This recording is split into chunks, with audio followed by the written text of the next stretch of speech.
ऐसा लगता है कि शायद यहाँ पर हो सकता है कि पशुपति पारस इंडिया गठबंधन की तरफ रुख कर लें, क्योंकि उन्होंने अभी जिस दिन इस्तीफा दिया है उस दिन उन्होंने कहा भी था कि मैंने 4-5 दिन पहले प्रेस कॉन्फ्रेंस में साफ कर दिया था कि मैं इंतजार कर रहा हूँ कि कब बिहार में सीट शेयरिंग पर एनडीए अपना फैसला। है और जिस तरीके से तेजस्वी यादव ने अपने द्वार खोल रखे इन लोगों के लिए, तो माना जा सकता है कि आने वाले समय में सीटों को लेकर, हो सकता है मंत्री पद को लेकर या सीटों को लेकर उनके खेमे में जाते हुए।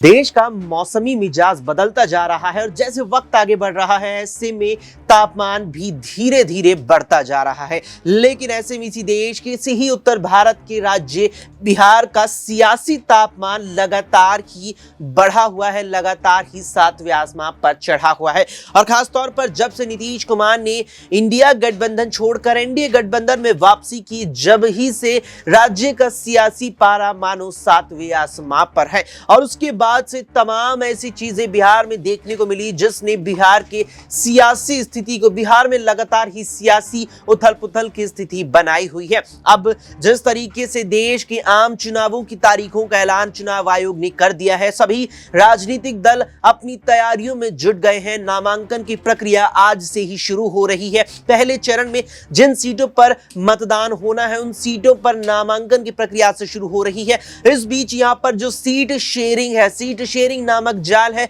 उससे इंडिया गठबंधन तो कई राज्यों में बाहर लगभग निकल चुका है, लेकिन अब इंडिया गठबंधन के बाद एनडीए गठबंधन उसमें फंसता नजर आ रहा है। और यही कारण रहा कि बीते दिन देखने को मिला पशुपति पारस ने जिस तरीके से केंद्रीय मंत्री के पद से अपना इस्तीफा सौंप दिया। इसका कारण यही था कि सीट शेयरिंग ये जो गुत्थी थी इसे सुलझाई जिस तरीके से बीजेपी ने, उस सुलझन में पशुपति पारस के खाते में, उनकी झोली में एक भी सीट नहीं आई। 40 लोकसभा सीटें बिहार में आती है और जिस तरीके से बीजेपी के दो सहयोगी दल बीते आम चुनावों में बिहार में थे, जेडीयू और अविभाजित लोजपा के रूप में, यहां एनडीए ने 39 सीटों पर अपना परचम भी लहराया था। लेकिन इन चुनावों में एनडीए के तहत बीजेपी के कई सहयोगी दल है। प्रमुख सहयोगी दल जेडीयू है, इसके बाद रामविलास लोजपा है, राष्ट्रीय लोजपा है, हिंदुस्तान आवाम मोर्चा है, आरएलएम है, वीआईपी, कई सहयोगी दल हैं। और सहयोगी दल ज्यादा होने का मतलब सीधा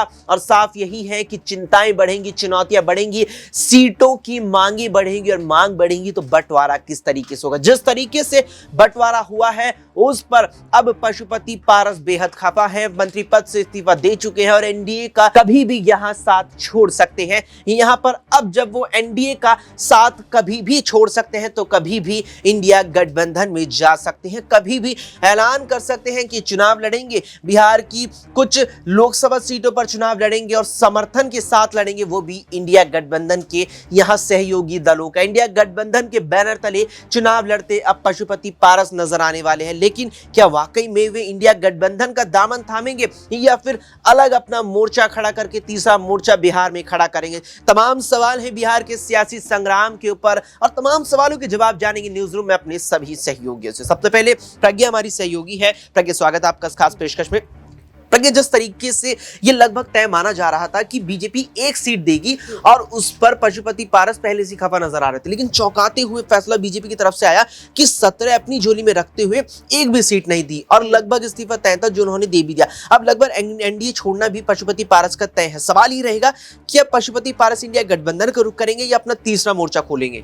देखिए, मुझे ऐसा लगता है कि शायद यहाँ पर हो सकता है कि पशुपति पारस इंडिया गठबंधन की तरफ रुख कर लें, क्योंकि उन्होंने अभी जिस दिन इस्तीफा दिया उस दिन उन्होंने कहा भी था कि मैंने 4-5 दिन पहले प्रेस कॉन्फ्रेंस में साफ कर दिया था कि मैं इंतजार कर रहा हूं कि कब बिहार में सीट शेयरिंग पर एनडीए अपना फैसला सुनाता है। मैं पहले भी कई बार कह चुका हूं कि मेरे पास कई और प्रस्ताव है, लेकिन मुझे प्रधानमंत्री के नेतृत्व पे भरोसा था, इसलिए मैं इंतजार कर रहा था। लेकिन हमारी पार्टी के साथ नाइंसाफी हुई है, ये बात उन्होंने साफ तौर पर कही। और जिस तरीके से आपने देखा भी कि अभी कल ही यहाँ पर लालू तेजस्वी से पप्पू यादव मुलाकात करते हुए नजर आए हैं और उन्होंने मांग भी कर दी है कि उन्हें पूर्णिया सीट ही चाहिए। और लगभग मुलाकात के बाद जो चीजें सामने आई उससे लग रहा है कि लालू तेजस्वी मान भी गए हैं।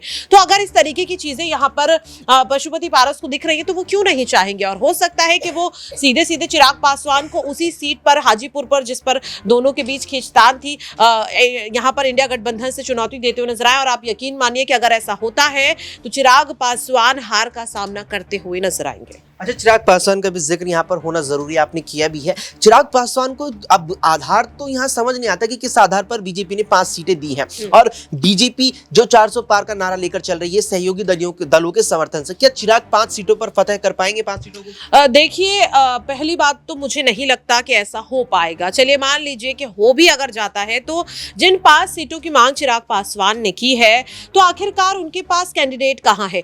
5 सांसद तो उनके कहीं ना कहीं उनके चाचा के पास है, जिनमें से 2 वापसी भी कर चुके हैं। लेकिन सवाल यह है कि जो एक बार छोड़कर जा सकता है, उस पर आखिरकार पासवान कैसे भरोसा कर सकते हैं? हो सकता है जीत हासिल होने के बाद वो फिर से पशुपति की तरफ चले जाए। तो मुझे ऐसा लगता है कि भारतीय जनता पार्टी सिर्फ और सिर्फ कहीं ना कहीं चिराग पासवान से उनकी पार्टी को छीनने की कोशिश कर रही है। आपको याद होगा कि अभी आरजेडी नेता मुकेश भूषण ने इस बात को कहा था कि बीजेपी का सीधे सीधे एजेंडा यही है कि पहले पार्टियों को अपने साथ ले आएं और फिर उनके बाद उन पार्टियों में सेंधमारी करके विधायकों को अपने पास रख लें और जो बड़ा चेहरा है उसको दरकिनार कर दे। कहीं ना कहीं पशुपति के साथ भी यही किया गया है और मुझे लगता है लोकसभा चुनाव के बाद चिराग पासवान के साथ भी यही होगा। उनके सांसद, उनकी पार्टी उनसे छीन ली जाएगी और चिराग पासवान को दरकिनार कर दिया जाएगा। चिराग पासवान को दरकिनार कर दिया जाएगा, लगातार विपक्ष का भी यही कहना है। लेकिन जो एनडीए ने, जो बीजेपी आला कमान ने एनडीए गठबंधन के तहत सीट शेयरिंग का फॉर्मूला निकाला है, उसमें एक भी सीट यहां पशुपति पारस के खाते में नहीं आई, जिससे वो लगभग अपनी अलग राह अपना चुके हैं। लेकिन उपेंद्र कुशवाहा, आरएलएम मुखिया उपेंद्र कुशवाहा के खाते में एक सीट आई है, जहां उन्हें 2 सीटों की संभावना थी। वे भी कहीं ना कहीं खफा नजर आ रहे हैं और उन्हें लेकर भी माना जा रहा है कि वो एनडीए से अलग अपनी राह अपना सकते हैं। माही है हमारी सहयोगी, माही से जानेंगे कि माही, जिस तरीके से एक सीट उपेंद्र कुशवाहा के खाते में आई और 2 सीटों की चर्चा थी, क्या उपेंद्र कुशवाहा की जो नाराजगी है वो भी यही रूप लेगी कि जो एनडीए का हिस्सा है वे यहाँ एनडीए से इतर हटके यहाँ इंडिया गठबंधन का हिस्सा बनेंगे, या वो भी अलग यहाँ अपनी राह अपना सकते हैं?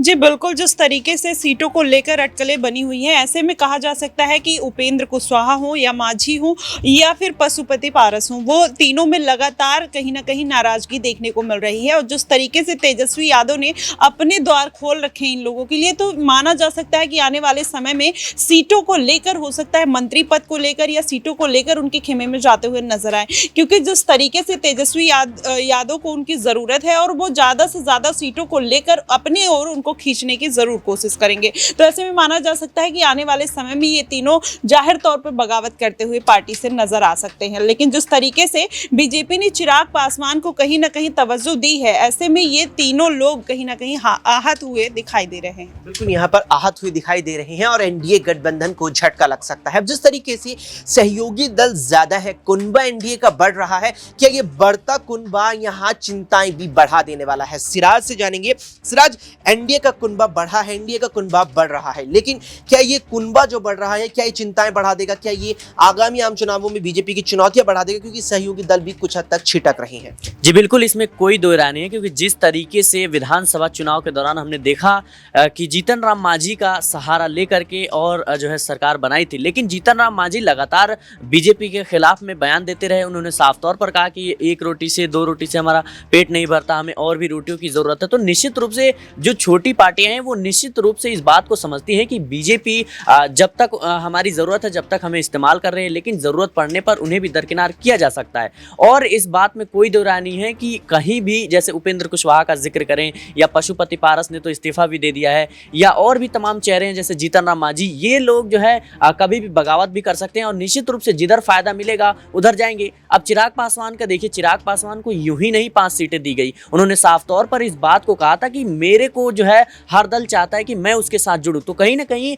बीजेपी आलाकमान इस बात को समझ गया था कि अगर चिराग पासवान को वो तवज्जो नहीं दी गई तो शायद कहीं ना कहीं कह सकते हैं कि वो बगावत कर लेंगे। और चिराग पासवान ऐसे नेता हैं जो तेजस्वी यादव को सीधा टक्कर दे सकते हैं, क्योंकि जिस तरीके से एक युवा चेहरा है और उनकी लोकप्रियता युवाओं के बीच लगातार बढ़ रही है, और उधर कह सकते हैं तेजस्वी यादव का लगातार लोकप्रियता बढ़ रही है। और जिस उम्मीद के साथ पशुपति पारस को एनडीए खेमे में शामिल किया गया था कि दलित वोट बैंक जो है पशुपति पारस के रास्ते एनडीए से जुड़ेगा, बीजेपी के साथ मिलेगा, लेकिन उसमें कह सकते हैं मंत्री बनने के बाद से काफ़ी हद तक पशुपति पारस नाकाम नजर आए। यही वो बड़ी वजह है कि उनको कह सकते हैं बाहर का रास्ता दिखाया गया। और वहीं हम बात करें कि जब पशुपति पारस की पार्टी जब टूटी थी, जब उनके चाचा ने पार्टी तोड़ दिया, उसके बाद से चिराग पासवान हारे नहीं, उन्होंने लगातार जमीनी स्तर पर काम किया और उनका एक नारा जो है बिहार फर्स्ट, बिहारी फर्स्ट का जो नारा था वो कहीं ना कहीं बिहार के युवाओं में काफी ज्यादा फेमस हो गया। यही वो बड़ी वजह है कि चिराग पासवान पर अब बीजेपी ने जो है भरोसा जताया है। चिराग पासवान पर भरोसा जताया है। चिराग पासवान का नारा है